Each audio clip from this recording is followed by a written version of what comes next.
आनंद मठ। आनंद मठ और ऋषियों की अनमोल धरोहर को संजोएं।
तेजस्विनावधीतमस्तु मा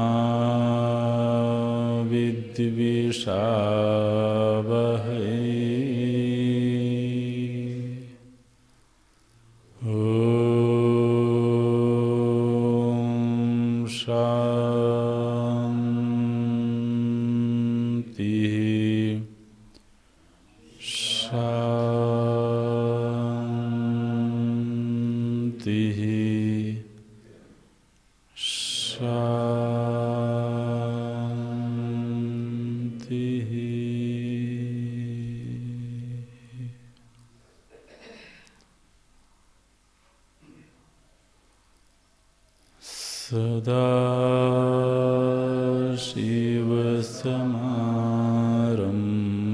सदाशिवसमारम्भाम्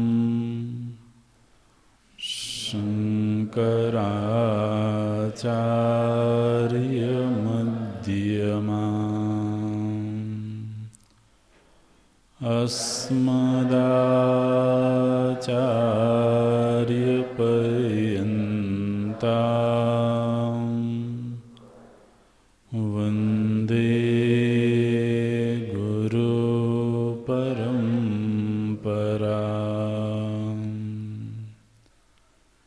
शङ्करं शङ्कराचार्यं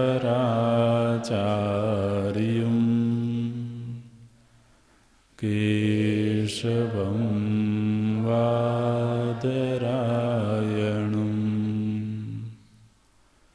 सूत्रभाष्यकृतो वन्दे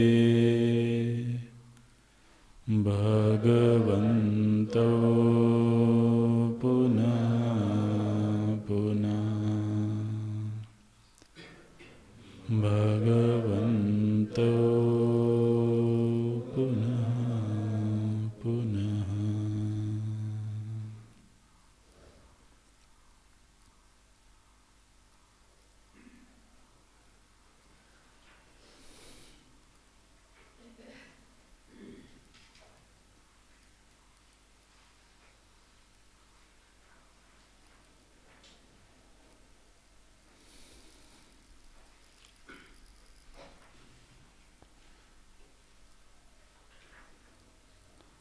स्वप्नान्तं जागरितान्तं च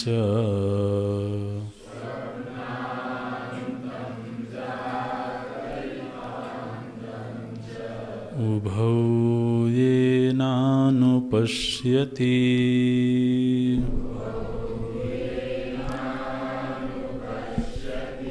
महान्तं विभुमात्मानं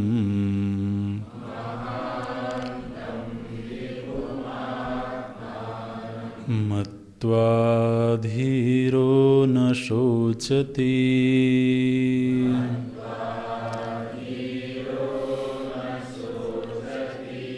य इमं मध्वदं वेद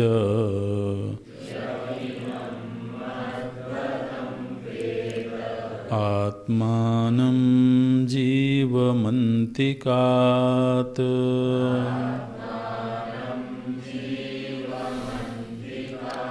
ईशानं भूतभव्यस्य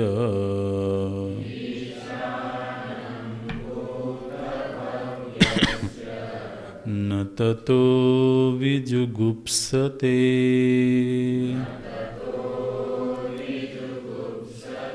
एतद्वै तत् यः पूर्वं तपसो जातम्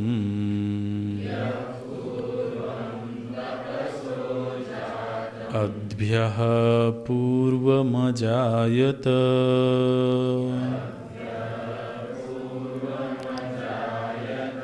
गुहां प्रविश्य तिष्ठन्तम्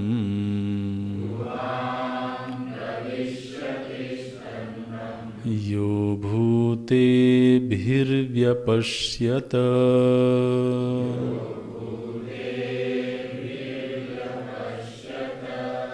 यः पूर्वं तपसो जातम्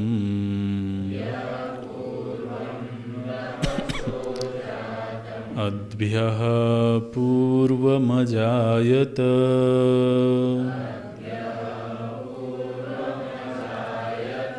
गुहां प्रविश्य तिष्ठन्तम्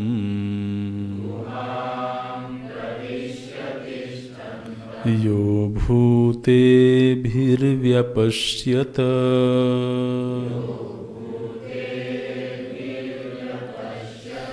एतद्वै तत् या प्राणेन सम्भवति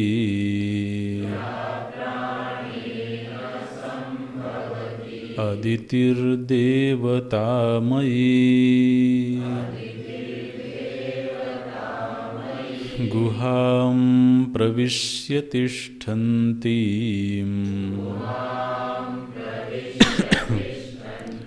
यो भूतेभिर्व्यजायत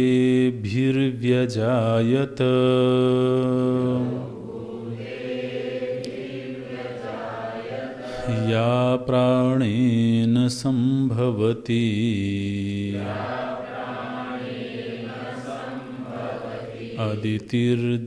अदितिर्देवतामयी गुहां प्रविश्य तिष्ठन्ति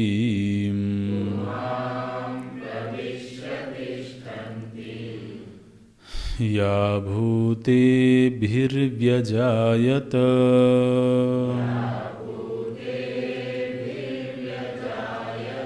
एतद्वै तत् यः प्रत्यगात्मेश्वरभावेन निर्दिष्टः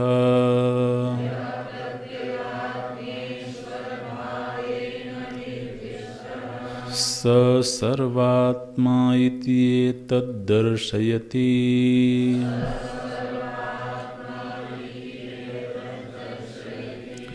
यः कश्चित् मुमुक्षुः पूर्वं प्रथमं तपसो ज्ञानादिलक्षणाद् ब्रह्मणः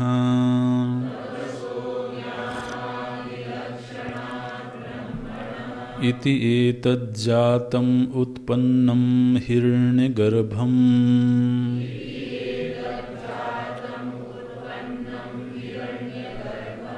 किमपेक्ष्य पूर्वमित्याह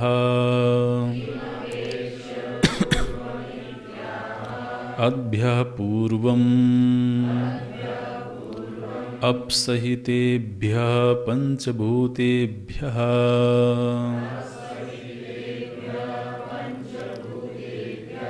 न केवलाभ्योऽद्भ्य इत्यभिप्रायः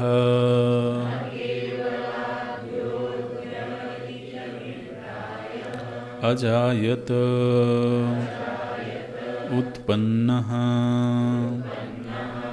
यः तं प्रथमजं देवादिशरीराणि उत्पाद्य सर्वप्राणिगुहां हृदयाकाशं प्रविश्य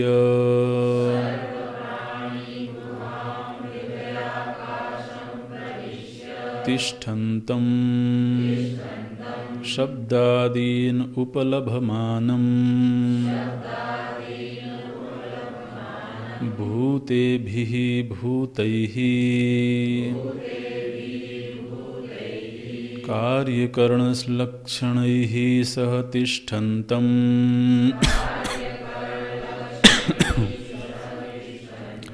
यो व्यपश्यत यः पश्यतीत्येतत्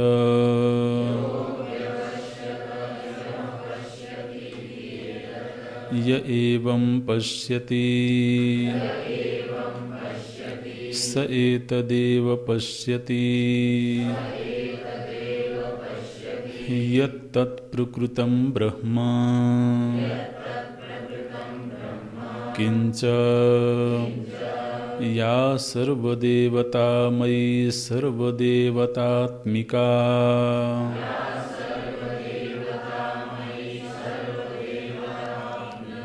प्राणेन हिरण्यगर्भरूपेण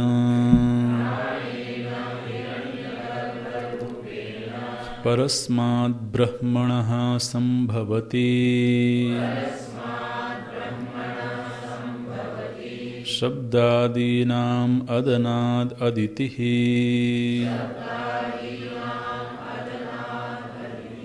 तां पूर्ववद् गुहां प्रविश्य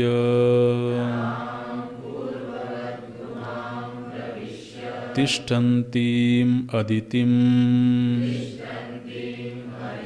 तामेव विशिनष्टि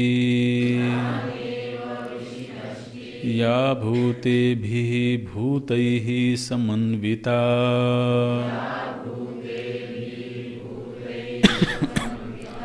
व्यजायत उत्पन्ना इति एतत्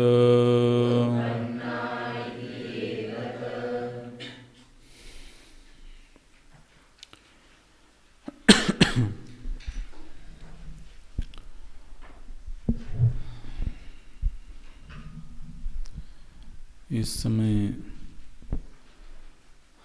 श्रुति में जो प्रकरण चल रहा है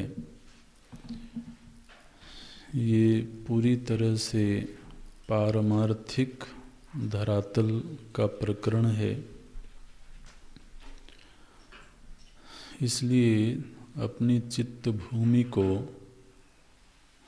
उसी धरातल पर रखते हुए चिंतन करना है। चौथे मंत्र में और तीसरे मंत्र में भी श्रुति ने भोक्ता को ही ईश्वर कहा,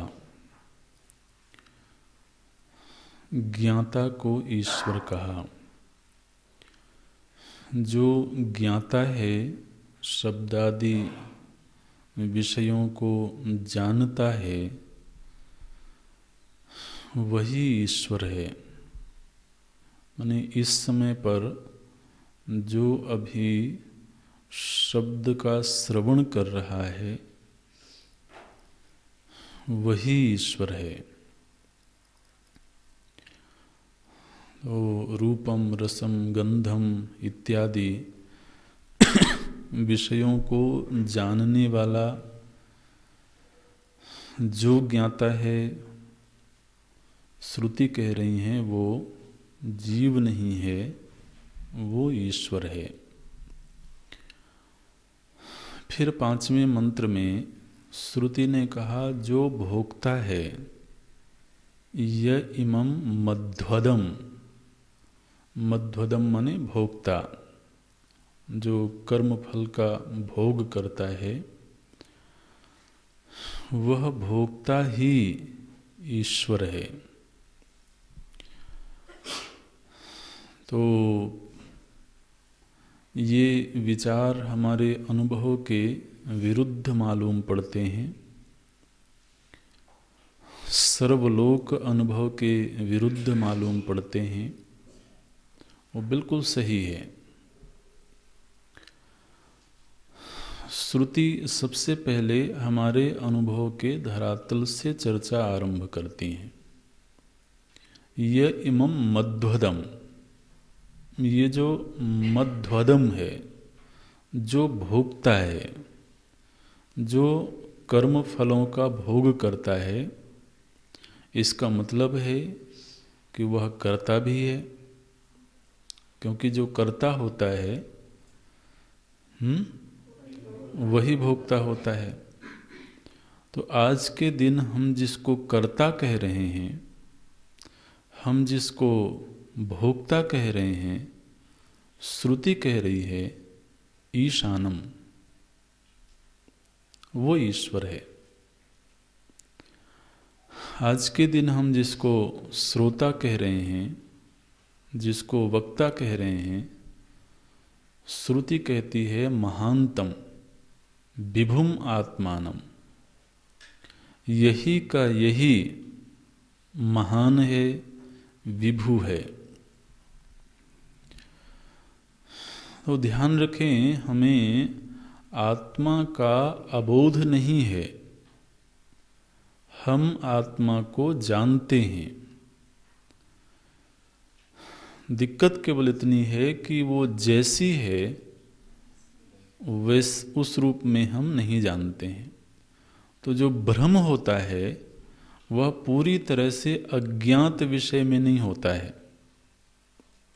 ये बात ध्यान में रखना है कि यदि तो हमें रज्जु एकदम ही ना दिख रही हो, एकदम घुप अंधेरा हो, तो उस समय पर हमें सर्प की भ्रांति नहीं होगी। भ्रम हमेशा उस अधिष्ठान में होता है जिसका कुछ अंश हमें ज्ञात होता है, सर्वांश ज्ञात नहीं होता है। यदि सर्वांश ज्ञात होवे तो भ्रम नहीं होगा, तो वो प्रमा होगी। तो अधिष्ठान का कुछ अंश तो हमें ज्ञात होता है, कुछ अंश अज्ञात होता है, और वह जो अज्ञात अंश होता है उसी में भ्रम की संभावना बनती है। माने मृग मरीचिका में जो सूर्य किरणें हैं उनमें जल दिखता है, लेकिन जल तभी दिखता है जब सूर्य किरणें दिखती हैं। रात्रि में तो मृग मरीचिका नहीं दिखती है।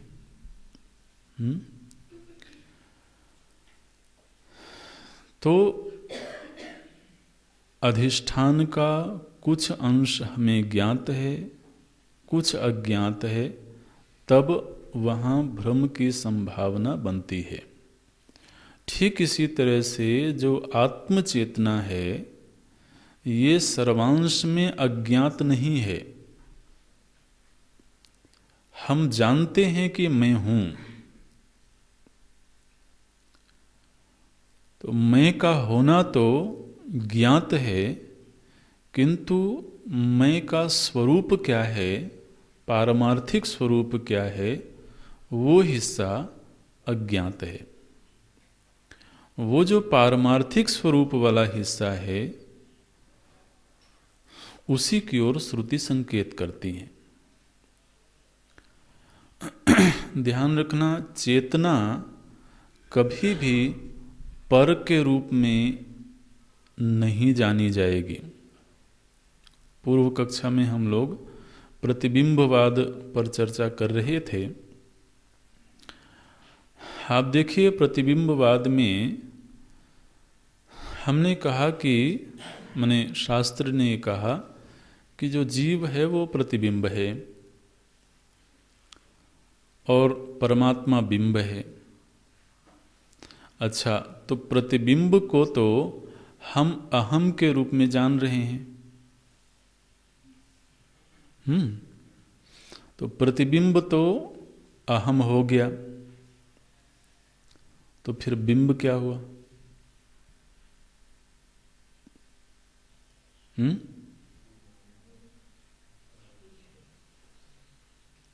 इदम हो जाएगा।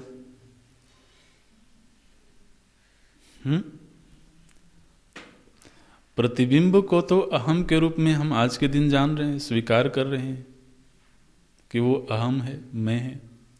तो अब यदि प्रतिबिंब अहम है तो बिंब किस कोटि में जाएगा? बोलो ना।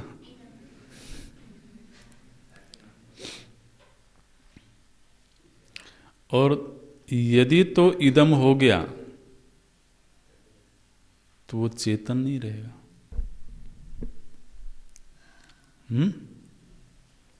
चेतन का ज्ञान कभी भी इदंता के रूप में नहीं हो सकता है। ये इस सिद्धांत को दिमाग में कहीं संभाल के रखना। इसलिए प्रतिबिंब बिंब से पृथक सत्ता नहीं है। बिंब से सर्वथा पृथक सत्ता प्रतिबिंब नहीं है,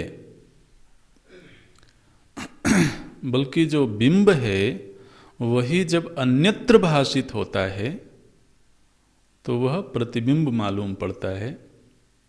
तो यहाँ पर जो आत्मचेतना है वह बुद्धि में मालूम पड़ती है, तो उसमें अनेकता का भान हो गया। बुद्धि रूप जो घटस्थ जल है उसमें वो मालूम पड़ी, तो उसमें अनेकता, क्योंकि बुद्धि अनेक है। लेकिन प्रतिबिंबवाद पर चिंतन करते समय भी इस बात को हमें ध्यान में रखना है कि प्रतिबिंब बिंब से सर्वथा पृथक सत्ता नहीं है, क्योंकि चेतना दो नहीं होती है। चेतना जब भी अनुभव में होगी वो अहम के रूप में ही होगी, और दूसरी चेतना जैसे ही इदम हुई वो फिर चेतना नहीं रहेगी।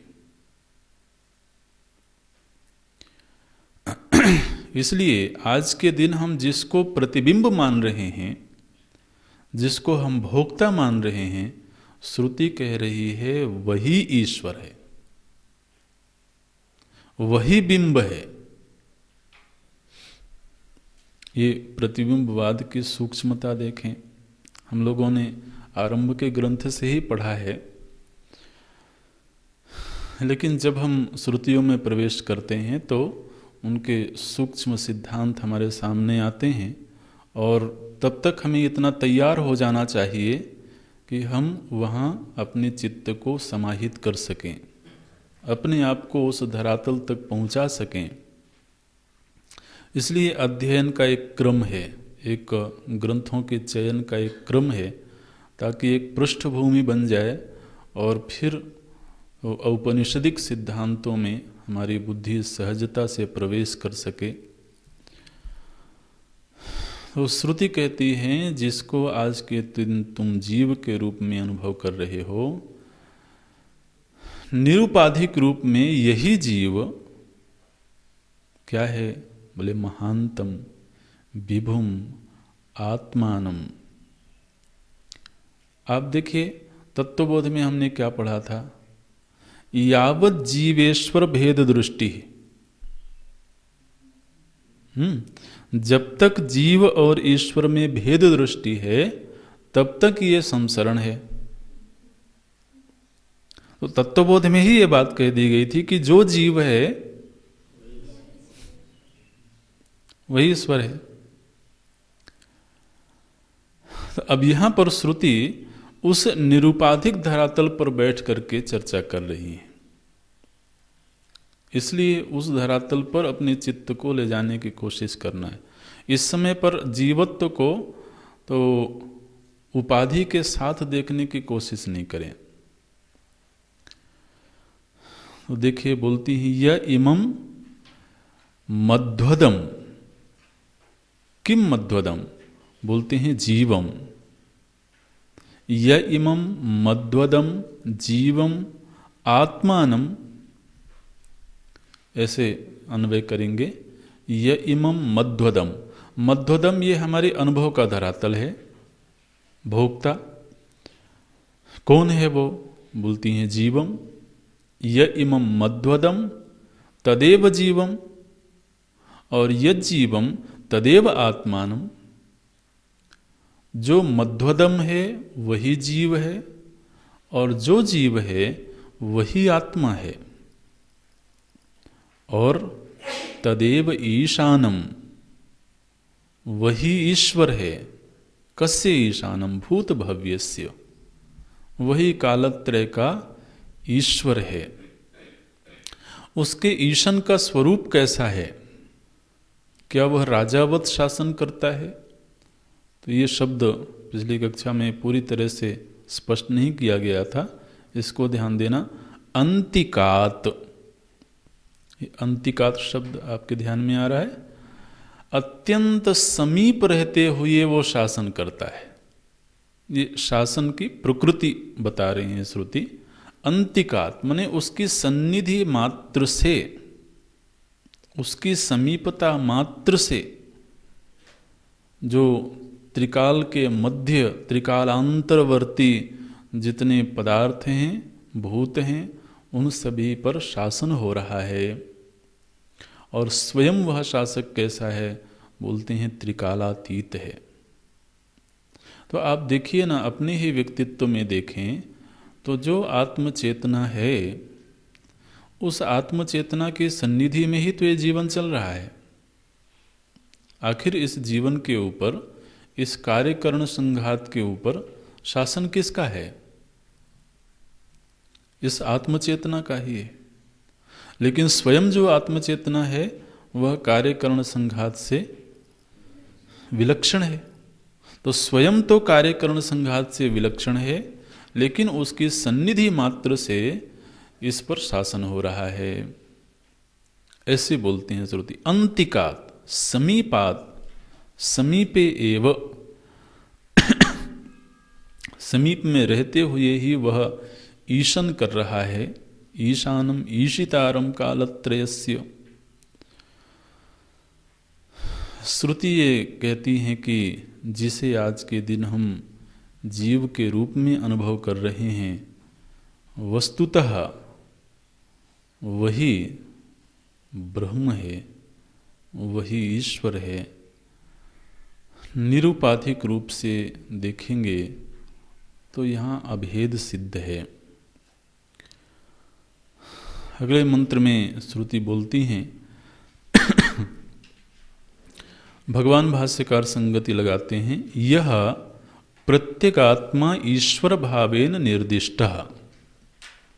जिस प्रत्यगात्मा को ईश्वर के रूप में श्रुति ने निर्देश किया, यह प्रत्यगात्मेश्वर भावेन निर्दिष्टः, जिसको प्रत्यगात्मा के रूप में श्रुति ने अभी पूर्व के मंत्र में निर्देश किया है, ईश्वर के रूप में निर्देश किया है। सह सर्वात्मा, वही सर्वात्मा है। इति एतद् दर्शयति, यह दिखाने के लिए श्रुति आगे का मंत्र बोलती हैं। तो हमारी समस्या ये हो रही थी कि ये जो जीवत्व है ये तो परिच्छिन्न के रूप में अनुभव में आ रहा है और इसी को ईश्वर कहा जा रहा है। तो ये सारे प्रश्न तभी तक हैं जब तक हम उपाधियों के भाव को नहीं छोड़ पा रहे हैं, क्योंकि परिच्छिन्नता तो सब उपाधियों की है, न कि चेतना की।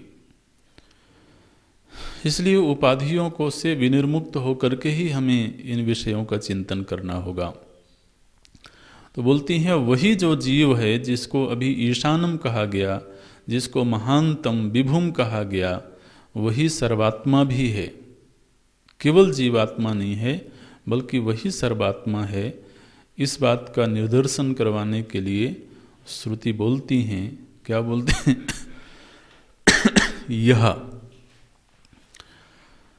यह कश्चित मुमुक्षु, कोई मुमुक्षु व्यक्ति है।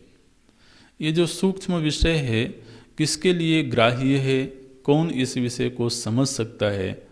बोले जो मुमुक्षु है। मुमुक्षु ही इस विषय को समझ सकता है। क्यों ऐसा कह रहे हैं?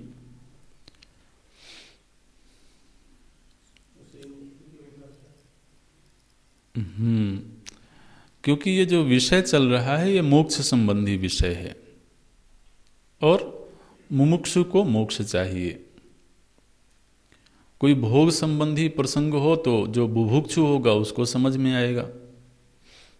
इसी तरह से मोक्ष संबंधी कोई प्रसंग हो तो कोई मुमुक्षु हो तो उसे वो प्रसंग समझ में आएगा। इसलिए भगवान भाष्यकार बोलते हैं यह कश्चित मुमुक्षु, जो कोई मुमुक्षु व्यक्ति है। मुमुक्षु है माने उसको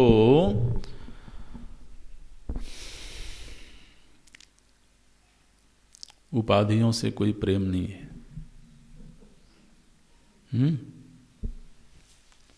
मुमुक्षु है माने क्या? उपद्रवों से कोई प्रेम नहीं है। उपाधि का अर्थ तो आप जान गए। तो उसको उपद्रवों से कोई प्रेम नहीं है और औपाधिक अनुभूतियों से कोई प्रेम नहीं है।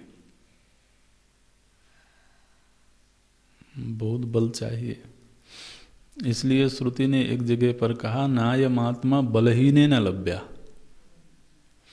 पीछे तो मंत्र आया था नायमात्मा प्रवचने न लभ्या।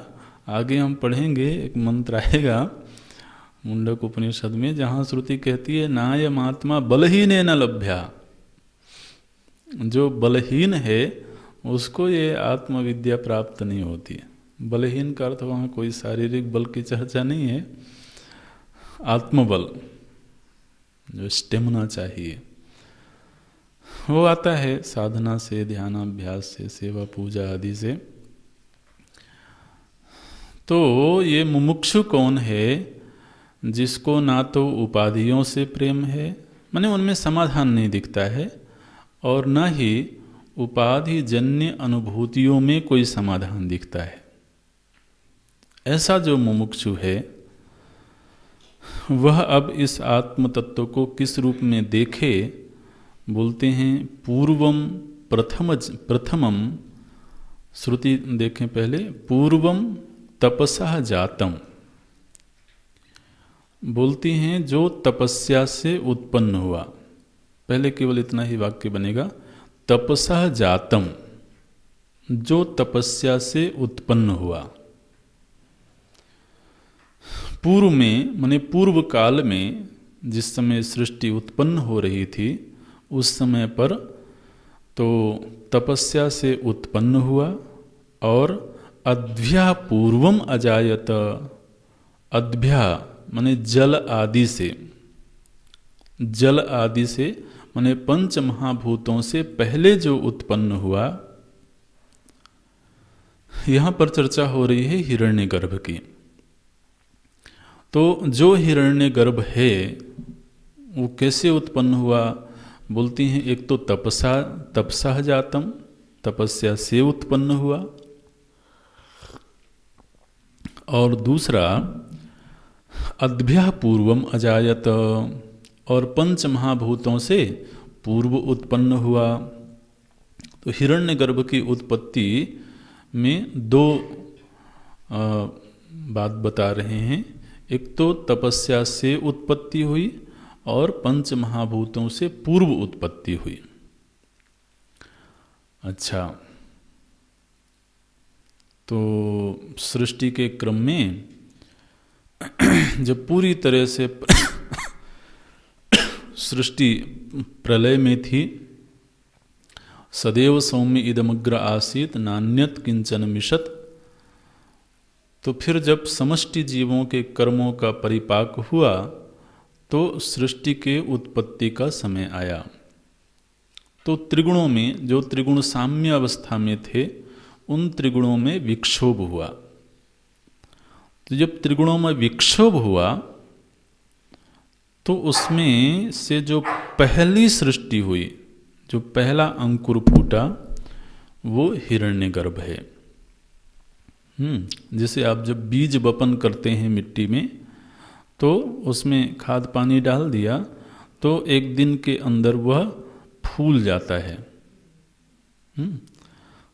फिर दूसरे दिन उसमें अंकुर निकलता है। ऐसे तो फूल गया माने क्या, मानो कि त्रिगुणों में विक्षोभ हो गया। जो त्रिगुणों की एक साम्य अवस्था थी उसमें विक्षोभ हुआ, और जैसे विक्षोभ हुआ तो फिर प्रथम जो सृष्टि हुई वो हिरण्यगर्भ है।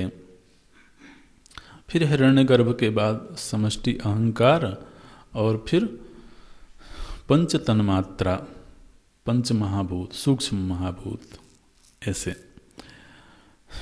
तो वो जो हिरण्यगर्भ उत्पन्न हुआ उसकी उत्पत्ति के पहले की क्या स्थिति थी, बोले अव्याकृतोपाधिक ब्रह्म था। उस समय अव्याकृत था और कोई सृष्टि हुई नहीं।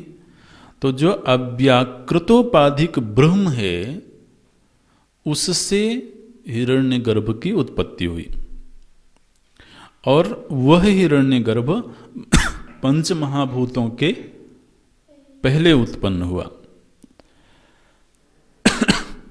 अब महाराज हिरण्यगर्भ जब उत्पन्न हुआ तो उसको और कोई दिखा नहीं। उसको लगा कि मैं तो अकेले ही हूँ, मुझे कोई पहचानने वाला ही नहीं है, कोई जानने वाला ही नहीं है। तो फिर क्या हुआ, श्रुतियों में ऐसे प्रसंग आता है थोड़ा काव्यात्मक ढंग से। तो उसको महाराज बड़ा क्लेश हुआ कि मुझे कोई जाने पहचाने। तो क्या किया, बोले फिर उन्होंने प्राणी समुदाय को उत्पन्न किया, जीवों को उत्पन्न किया। और जब जीवों को उत्पन्न किया तो उनके सारे अंग प्रत्यंग बन गए, और वो सब अपने अपने विषय में व्यवहार करने लगे। तो प्राणियों को उत्पन्न किया था अपनी पहचान के लिए, लेकिन महाराज वो प्राणी तो अपने अपने विषय में रममाण हो गए। तो फिर से हिरण्यगर्भ को क्लेश हुआ कि भाई ये तो बात ठीक नहीं हुई। तो क्या किया, बोले फिर वो सभी की बुद्धि रूप गुहा में जाकर के घुस गया। गुहाम प्रविश्य, वो सभी की बुद्धि गुहा में जाकर के प्रविष्ट हो गया। स्तुति क्या बोल रही है, गुहाम प्रविश्य तिष्ठन्तम। वो सभी के हृदय गुहा में, बुद्धि गुहा में जाकर के प्रविष्ट हुआ, और महाराज वहीं जाकर के बैठ गया। और फिर क्या हुआ, बोले जब वो वहाँ बैठ गया तो फिर वह अंतःकरण का, इंद्रियों का, सबका मालिक बन गया। और ये अंतःकरण, इंद्रिय आदि सब अपने अपने विषयों को ले जा करके उसके सामने समर्पित करने लगे। ऐसे हुआ। तो नेत्र रूप को देखता है और उस रूप को ले जा करके तो हृदय गुहा में जो प्रभु जी बैठे हुए हैं उनको समर्पित कर देता है। अब हिरण्यगर्भ को आनंद आ गया। बोले ये ठीक है, जितने लोगों को मैंने बनाया था अब वो सब मेरी सेवा में नियुक्त हो गए, ऐसे बोलते हैं। तो इस समय पर जो हमारे भीतर आत्मचेतना के रूप में विराजमान है वो कौन है? श्रुति कह रही हैं वो हिरण्यगर्भ ही है। तो हिरण्यगर्भ कहीं किसी लोक में बैठा हो बेचारा, ऐसे नहीं, बल्कि गुहाम प्रविश्य तिष्ठन्तम, जो तपस्या से उत्पन्न हुआ, जो पंच महाभूतों की उत्पत्ति से पूर्व उत्पन्न हुआ, बिल्कुल वही का वही, क्या कह रहे हैं आप श्रुति देखना, गुहाम प्रविश्य तिष्ठन्तम, वही इस हृदय गुहा में बैठ करके और विषयों का भोग कर रहा है। आप श्रुति भाष्य देखें, यह पूर्वम, पूर्वम माने प्रथमम, तपसः, तपसः जातम, तपसः का अर्थ करते हैं ज्ञानादि लक्षणात् ब्रह्मणः, जो ज्ञानादि लक्षणों वाला ब्रह्म है, अर्थात अव्याकृतोपाधिक ब्रह्म है। यहाँ पर ये बात ध्यान में रखना, जो अव्याकृतोपाधिक ब्रह्म है, अव्याकृत से उपहित ब्रह्म है, अव्याकृत तो हो गई उपाधि, और उस उपाधि से उपहित जो ब्रह्म है, उसी ब्रह्म से ये उत्पन्न हुए। ज्ञानादि लक्षणात् ब्रह्मणः इति एतज्जातम उत्पन्नम, किम उत्पन्नम, हिरण्यगर्भम। तो जो अव्याकृतोपाधिक ब्रह्म से उत्पन्न हुआ वो कौन है, बोलते हैं हिरण्यगर्भम, वो हिरण्यगर्भ है।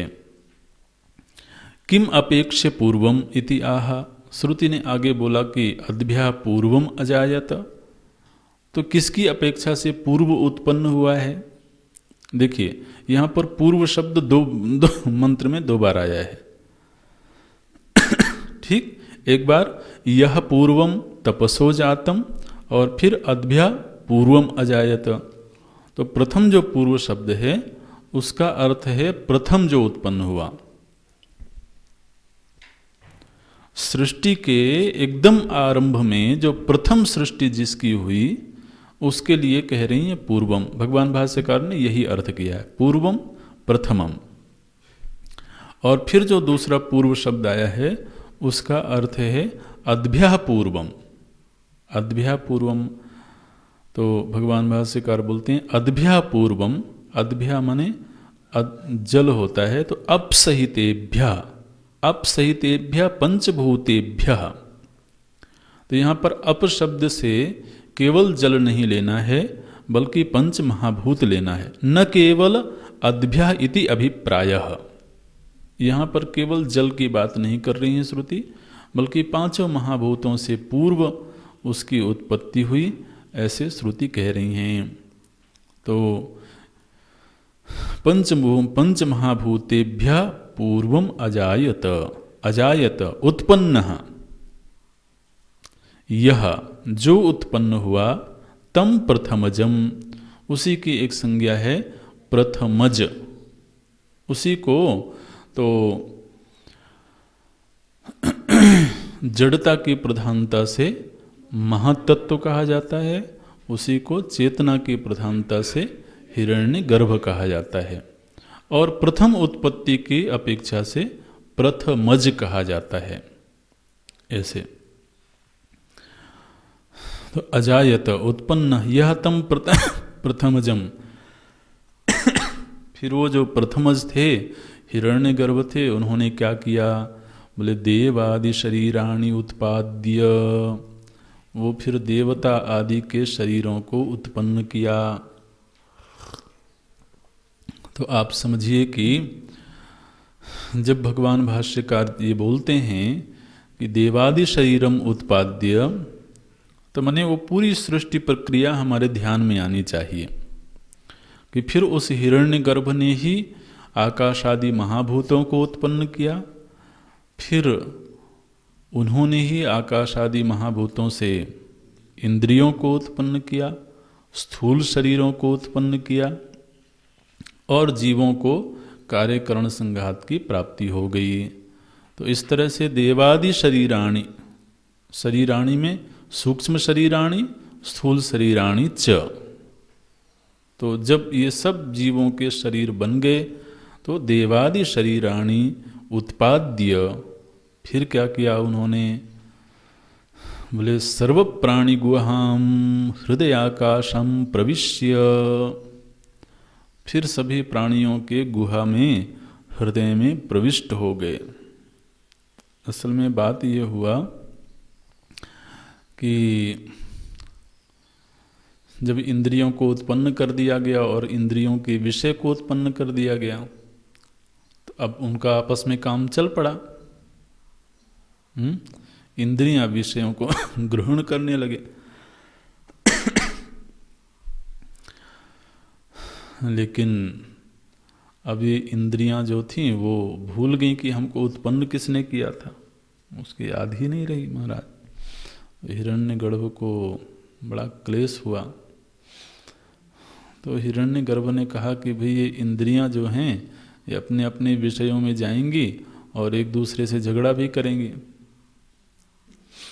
श्रुति में ऐसे भी प्रसंग आता है कि इंद्रियों में आपस में झगड़े हुए, किसको लेकर के, बोले बॉस कौन बनेगा। भाई तो प्राण अपना कार्य कर रहे हैं, इंद्रियां अपना कार्य कर रही हैं, तो उनमें आपस में झगड़ा हो गया। कोई कहे कि मेरे बिना तुम काम कार्य नहीं कर सकते हो, कोई कहे मेरे बिना तुम काम नहीं कर सकते हो इसलिए मुझको बॉस मानो। ऐसे ये चलता रहता है ना, हर जगह चलता रहता है, वो आज तक चल रहा है।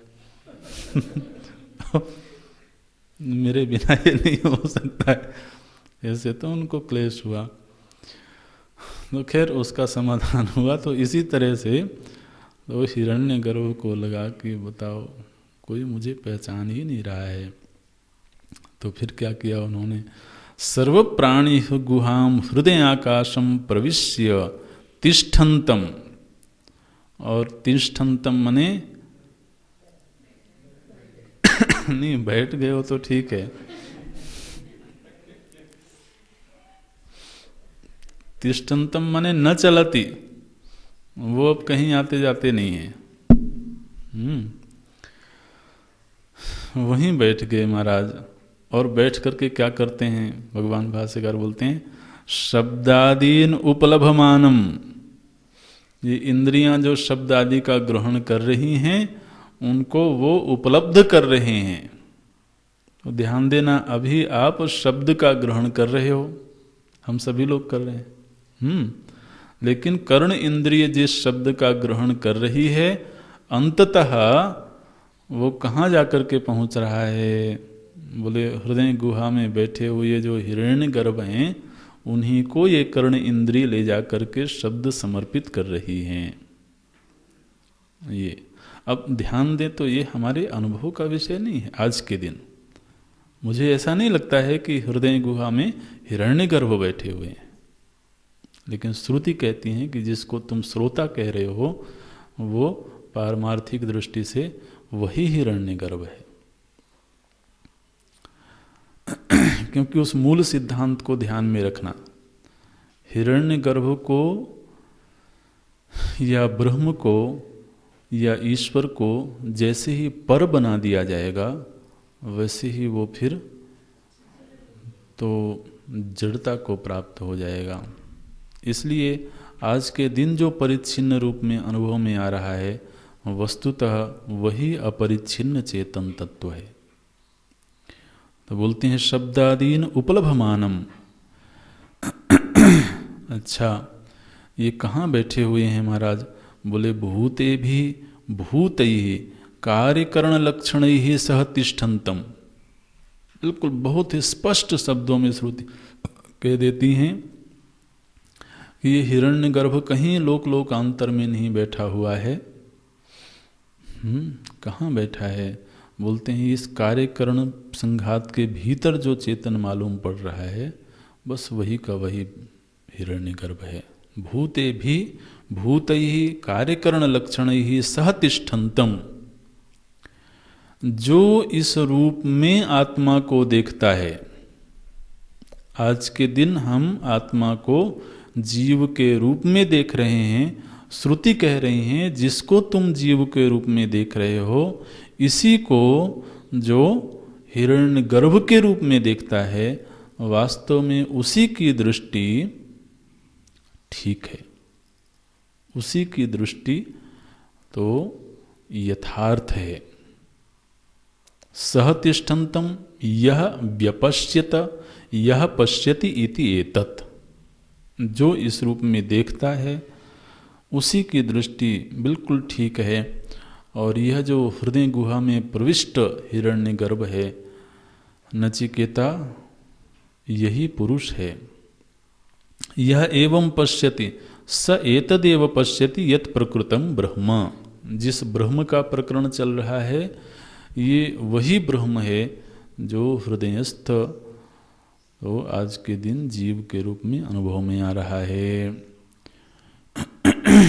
तो ये जितनी भी उपाधियां हैं, चाहे वो ईश्वरता की उपाधि हो, चाहे वो हिरण्यगर्भ की उपाधि हो, चाहे वो विराट की उपाधि हो, इन सब उपाधि संज्ञाओं में अंततः निर्वचन किसका होता है? ब्रह्म चेतन का ही होता है। और वह ब्रह्म चेतन कहीं अन्यत्र नहीं है। देखिए, भक्ति की भाषा में जब बोलते हैं तो भगवान विष्णु से पूछा गया कि हे भगवान आप कहाँ रहते हो? बोले नाहम बसामि वैकुंठे, बोले मैं वैकुंठ में नहीं रहता हूँ। दुनिया के लोग कहते हैं कि तुम वैकुंठ में रहते हो, लेकिन मुझे वैकुंठ में रहने में बहुत अच्छा नहीं लगता है। मद भक्ता यत्र गायन्ति तत्र तिष्ठामि नारद, तो मेरे भक्त जहाँ मेरा ध्यान करते हैं मैं वहीं रहता हूँ। ऐसे वे भक्ति की भाषा है। आप यहाँ पर श्रुति की भाषा देखें तो बोलती हैं यत् तत्प्रकृतम ब्रह्म, यही जिस ब्रह्म का प्रकरण चल रहा है ये बिल्कुल वही का वही है जो शब्दादि विषयों को उपलब्ध कर रहा है और जो कार्यकरण संघात में तादात्म्य करके बैठा हुआ है।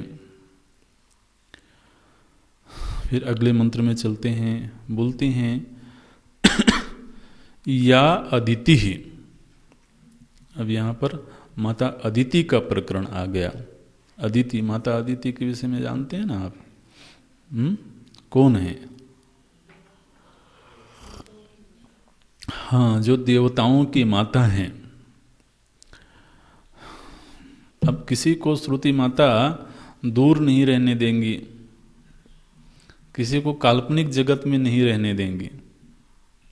वो श्रुति कहती हैं तुमको जिस तरह की सत्ता चाहिए, माने जिस तरह की दैवी सत्ता तुम्हारी कल्पना में है वो कहीं अन्यत्र नहीं है। क्या बोलती हैं? या अदिति ही देवतामयी अदिति ही, जो देवतामयी अदिति हैं अर्थात देवता जहाँ से उत्पन्न हुए हैं, ऐसी जो अदिति हैं वो कहाँ से उत्पन्न हुई? बोलते हैं प्राणेन संभवती, जो प्राणों से उत्पन्न अदिति हैं। और वो अदिति स्वयं कैसी हैं? बोलते हैं देवतामयी। जो देवतामयी अदिति हैं और प्राणों से उत्पन्न हुई हैं। वो अदिति माता कहाँ रहती हैं? गुहाम प्रविश्य तिष्ठन्ति, वो हृदय गुहा में प्रविष्ट हैं। बोले महाराज हृदय गुहा में कितने लोग प्रविष्ट? कितने लोग हृदय गुहा? देखिए श्रुति क्या बोल, गुहाम प्रविश्य तिष्ठन्ति या भूते फिर व्यजायत, जो भूतों के साथ ही उत्पन्न हुए हैं।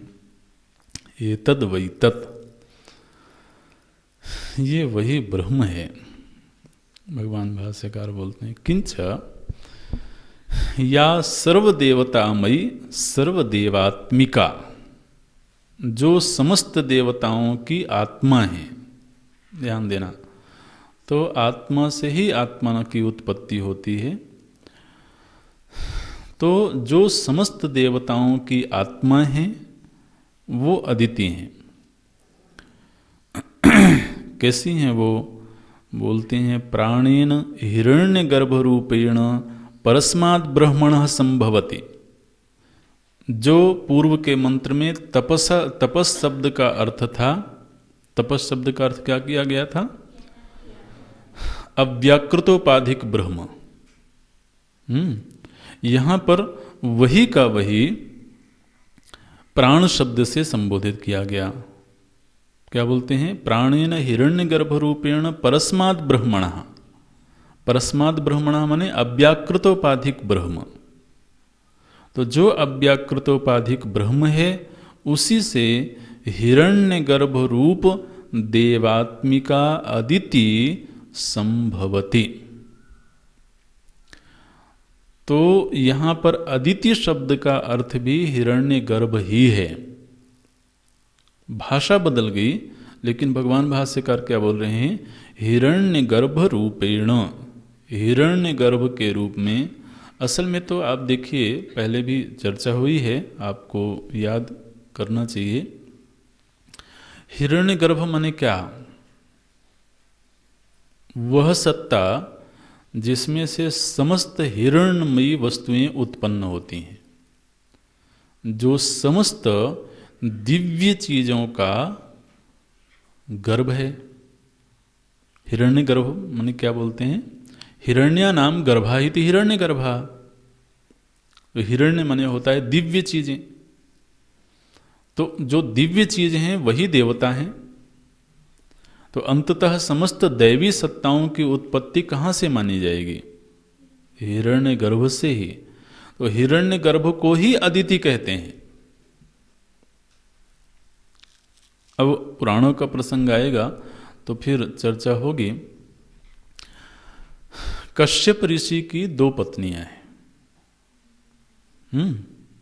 कौन कौन? दिति और अदिति। उनमें से जो दिति हैं उनसे दैत्यों की उत्पत्ति होती है, और जो अदिति हैं उनसे आदित्यों की उत्पत्ति होती है। आदित्य माने देवता। तो पिता एक ही हैं, लेकिन 2 माताओं से अलग अलग तरह के जीवों की सृष्टि हो रही है। ये जो कश्यप हैं, ये कौन है? बोले आत्मा को ही कश्यप बोलते हैं। पश्यकः एव कश्यपः। पश्यक माने जो दृष्टा है, उसमें विपर्य हो गया शब्द का, तो पश्यक का कश्यप बन गया। तो पश्यक माने होता है साक्षी, दृष्टा इत्यर्थ। तो जो आत्मा है वही कश्यप ऋषि है। अब ये पुराणों की अपनी भाषा होती है, अपनी शैली होती है, अपने ढंग से वो निर्वचन करते हैं। तो हमारे भीतर जो दैवी वृत्तियां हैं और जो आसुरी वृत्तियां हैं, दोनों के ही पिता कौन है? दृष्टा ही तो है। तो जो आत्मचेतना है वहीं से महाराज हिरण्यगर्भ के गर्भ से, माने एक तो निरुपाधिक चेतन तत्व हुआ, फिर जब अव्याकृत के साथ उपहित हुआ तो फिर हिरण्यगर्भ बना।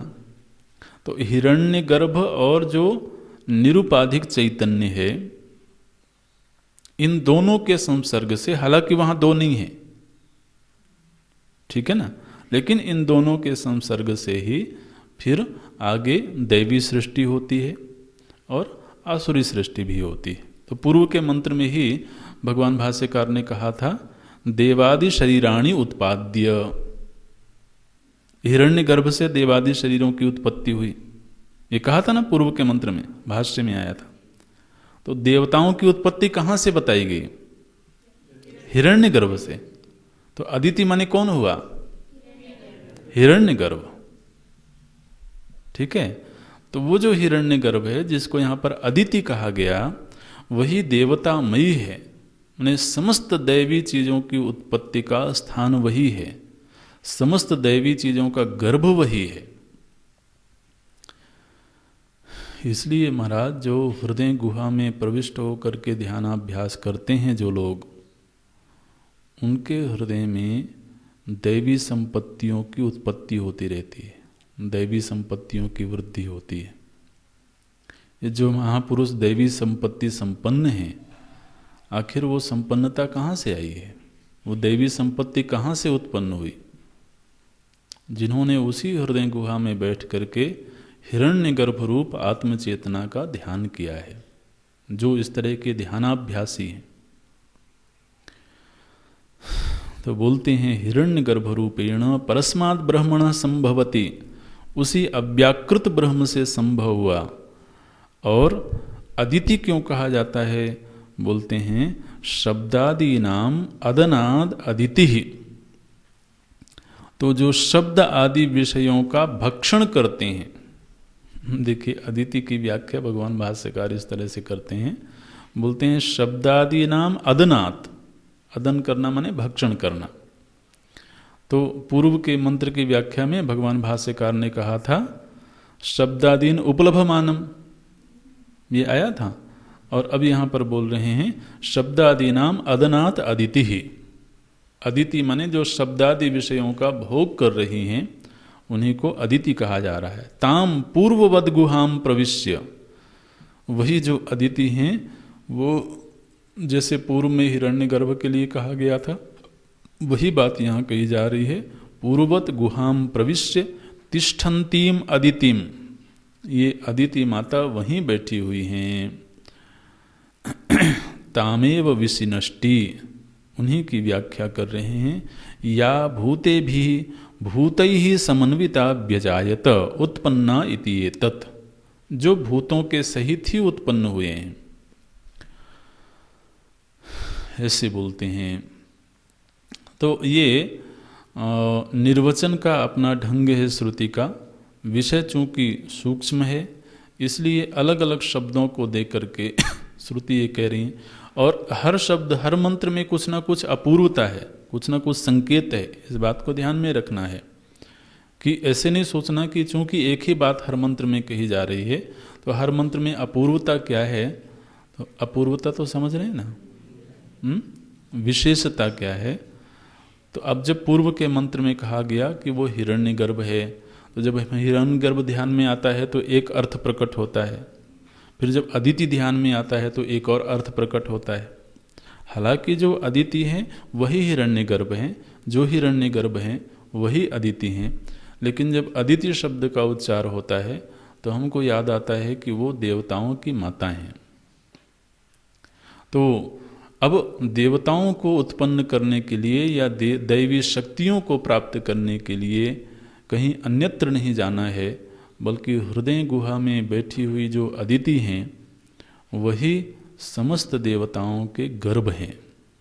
तो जो लोग हृदय में ही प्रविष्ट हो करके और उस अदिति का ध्यान करते हैं, माने आत्मचेतना का ध्यान करते हैं, हिरण्यगर्भ का ध्यान करते हैं, महाराज उनके हृदय रूपी आंगन में वो देवताओं की सृष्टि होती है, दैवी शक्तियों की सृष्टि होती है। और जैसे जैसे दैवी सत्ता बढ़ती जाती है वैसे वैसे वह ब्रह्म भाव को प्राप्त करने में समर्थ होता जाता है। इसलिए इस तरह के संकेत इन श्रुतियों से लेना है। फिर से इन मंत्रों को देख लें। यह पूर्वम तपसो जातम अद्भ्य पूर्वम अजायत गुहाम प्रविश्य तिष्ठन्तं यो भूतेभिर्व्यपश्यत एतद् वै तत् या प्राणेन संभवति अदितिर्देवतामयी गुहाम प्रविश्य तिष्ठन्तीं या भूतेभिः व्यजायत एतद् वै तत्। ओम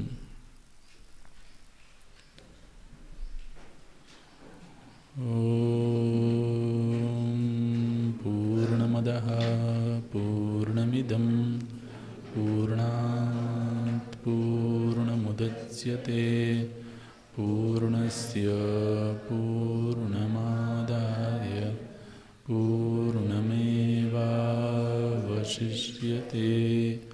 ओम शांति शांति।